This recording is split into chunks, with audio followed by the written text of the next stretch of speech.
L'École supérieure d'administration, d'économie, de journalisme et des métiers de l'audiovisuel ESAE offre de nouveaux challenges pour l'année universitaire 2023-2024. Étudiantes et étudiants, parents d'élèves nouveaux bacheliers, ESAE, c'est la garantie d'une formation de qualité à des conditions très avantageuses. À Gbedjromede, à Papa, à Boumekalavi et Parakou, inscrivez-vous en administration générale, administration du travail et de la sécurité sociale, trésor et finances publiques, impôts, diplomatie et relations internationales, journalisme et métiers de l'audiovisuel, gestion des marchés publics, planification et développement local, sciences économiques, sciences juridiques et toutes les filières des sciences de gestion. ESAE vous offre des bourses, demi-bourses et de réductions pour les premières inscriptions dans toutes ces filières. Waouh! En licence 1, 2 et 3 et en master, bénéficiez jusqu'à 50% de réduction sur tous nos sites. N'est-ce pas génial? Infoline. ESAE Gbedjromede, 3e rue à droite en quittant le carrefour Le Jador pour la BIBE Jéricho ou au plus 229 90 93 65 21 98 98 14 00 à Kpakpa au plus 229 52 88 33 33 à Boumekalavi au plus 229 52 88 44 44 Parakou au plus 229 52 46 12 12.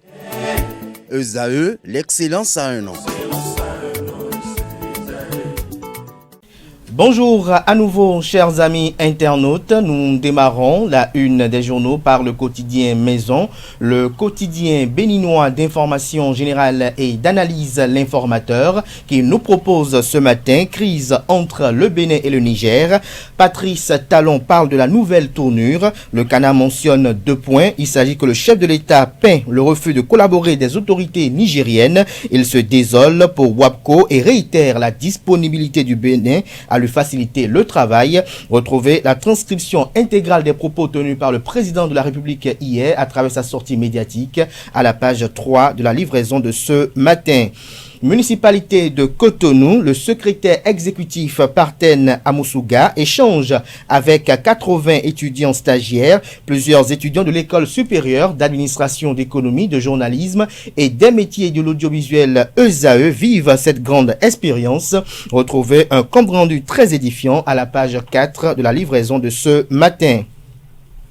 Commune de Toviklen, dans le département du Koufo, décès du féticheur tueur d'écoliers. Retrouvez des précisions sur cette affaire qui secoue la toile dans les colonnes de la parution de ce matin du journal. À l'oreille droite, le titre Journal École pour inviter les fidèles lecteurs à découvrir dans les colonnes de sa parution les productions journalistiques des étudiants en formation sur les différents campus de l'ESAE, l'école supérieure d'administration, d'économie, de journalisme et des métiers de l'audiovisuel qui a ses campus dans les villes de Cotonou, d'Abomey-Calavi et de Parakou. La Nation, ce matin en manchette, s'intéresse à l'affaire Pipeline Niger-Bénin. En attendant une sortie de crise, le Canard rapporte la substance de la sortie médiatique du président Patrice Talon hier. Retrouvez des précisions à la page 3 de sa livraison, tout comme L'Informateur. Développement des petites et moyennes entreprises, Technoserve Bénin et ADPME signent un partenariat. Retrouvez des précisions sur l'avantage de ce partenariat à la page 2 de la livraison de ce matin. Fraternité, Patrice Talon sur l'avenir des relations entre le Bénin et le Niger. Je cite, « Je garde l'espoir que l'apaisement ne saurait tarder ». Fin de citation. Retrouvez une transcription des propos du président Patrice Talon à la page 3 de la livraison du Canard. Forum sur les défis futurs de la communauté économique des États de l'Afrique de l'Ouest CEDEAO, l'organisation sous-régionale vers un nouveau paradigme. Matin libre à présent, tournée gouvernementale. À combien s'élève l'ardoise pour le contribuable? S'interroge le Canard. Voilà un exemple de reddition de compte, estime le confrère. En illustration, on aperçoit une image prise en circonstance sur laquelle on aperçoit bien évidemment Pascal Irénée Koupa qui retrouvait des précisions sur les motivations de ce titre à la page 2 de la parution de ce matin du journal. On peut lire également à la une de Matin Libre de ce matin, handball grâce à France Volontaire, espoir HBC de Parakou envoie Soudiou Issifou à Paris pour 7 mois. Le Béninois libéré ce matin manchette, crise des frontières, talent toujours flexible malgré son droit. Pourquoi Tiani résiste, s'interroge le Canard. Suivez le décryptage du président Patrice Talon dans les colonnes de sa parution de ce matin. Toujours à la une de Le Béninois libéré de ce matin, Forum sino-arabe, le président chinois appelle à l'organisation d'une conférence de paix élargie pour Gaza. Le confrère de Le Potentiel ce matin manchette nous titre délivrance de fausses pièces d'état civil dans le département du Zou. Zakota, le secrétaire particulier du maire en prison, il est condamné à 36 mois d'emprisonnement, dont 24 fermes, avec 500 000 francs CFA d'amende. Un autre agent de la mairie écope des mêmes peines. Retrouvez des précisions sur cette affaire à la page 3 de sa livraison de ce matin.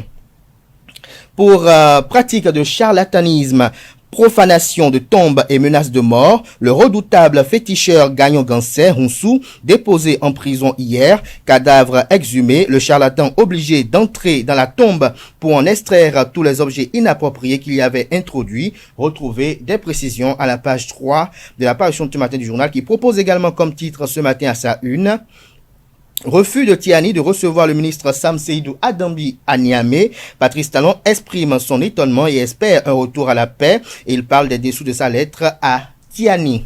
Le révélateur du jour à présent, tension entre le Bénin et le Niger. Patrice Talon fait le point de la situation. Infomatin quant à lui, crise diplomatique et de confiance entre le Niger et le Bénin. Quelle porte de sortie possible, s'interroge le confrère. Le matin à présent, baccalauréat pratique 2024. Le gouvernement répond aux attentes des parents et apprenants. La vision de Talon fait tache d'huile. La Nouvelle Tribune ce matin: crise Bénin-Niger, la situation demeure une intrigue selon Patrice Talon. Que s'est-il passé à Niamey? Élément de réponse à travers la sortie médiatique du chef de l'État hier. Compte rendu vous est proposé dans les colonnes de sa livraison de ce matin. Transparence budgétaire, le Bénin confirme sa position de leader dans l'espace francophone, communique ce matin Libération. Bénin intelligent quant à lui sur l'actualité liée à la crise entre le Bénin et le Niger. Le Canard titre Patrice Talon, je cite: la situation entre le Bénin et le Niger demeure une intrigue. Fin de citation. Le Canard nous apprend que le président Patrice Talon impute au général Abdelrahman Tiani la persistance de la crise entre les deux pays.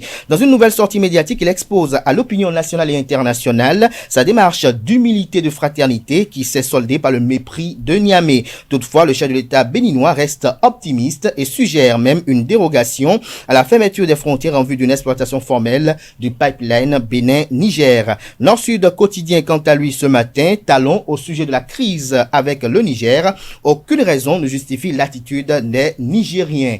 Dabarou, quant à lui, ce matin à sa une: soutenance en sciences de mariage et de la famille à l'Institut pontifical Jean-Paul II. Jérémy Auroux décroche son master professionnel avec brio. Le confrère de la matinée ce matin en manchette: facilitation des procédures administratives entre le Bénin et la France.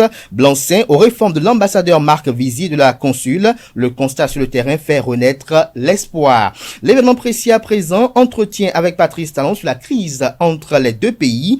Je cite: l'apaisement entre le Niger et le Bénin ne saurait tarder. Fin de citation. Le ministre Sam Seydou Adambi fait le point du comité inter-État de pilotage du projet Pipeline. Retrouvez des précisions aux pages 4 et 5. On peut lire également à la une de l'événement précis de ce matin: tournée gouvernementale dans le département de l'Ouémé. Porto Novo s'engage dans la dynamique de développement. Tant il faut des Véronique, il s'agit bel et bien de la ministre des Affaires sociales et de la microfinance, expose les réalisations sociales du gouvernement à Tori. Vous avez en illustration une photo de famille sur laquelle on aperçoit en première ligne les têtes couronnées et au-dessus nous avons le ministre d'État et président du bloc républicain Ablaye Biotchane. Le pays émergent à présent, deuxième session ordinaire de la commune de Cloto 1. Le compte administratif 2023 estimé à 330 917 038 francs CFA. Le maire Winnie Yao Dorbaké annonce une vaste opération de reboisement de toutes les rues et artères de Kwalimé. Il s'agit bel et bien d'une actualité liée à la République du Togo. La fille du jour à présent, Patrice Talon, après la réunion inter-État du pilotage du projet Pipeline, je cite: la partie nigérienne n'a apporté aucune réponse à nos préoccupations. Fin de citation. Nous passons à présent À Le Chasseur Info, déroulement du bac technique 2024, 7363 candidats en pratique, les filières techniques en ascendance. Le Soleil Bénin Info, dénouement de la crise Bénin-Niger, Talon dit tout sur ce qu'il a dans les tripes. Le temps de la protestation et des sanctions en raison du coup d'État qui a eu lieu est passé, retient le canard de l'adresse du chef de l'État. Nous bouclons avec l'hebdomadaire catholique La Croix du Bénin qui cette semaine titre en manchette 10 ans de l'école Jeunesse Bonheur, un colloque international organisé sur la jeunesse. Retrouvez des précisions aux pages 6 et 7. On peut lire également à la une de la parution de cette semaine, archidiocèse de Paracou, célébration des 40 ans de la paroisse Marie Auxiliatrice. Également à la une de la parution de cette semaine de l'hebdomadaire catholique La Croix du Bénin, commission épiscopale du Bénin pour les moyens de communication sociale, rencontre de fin d'année pastorale. Un article qui est publié à la page 5. Voilà l'essentiel à retenir pour la une des journaux de ce matin.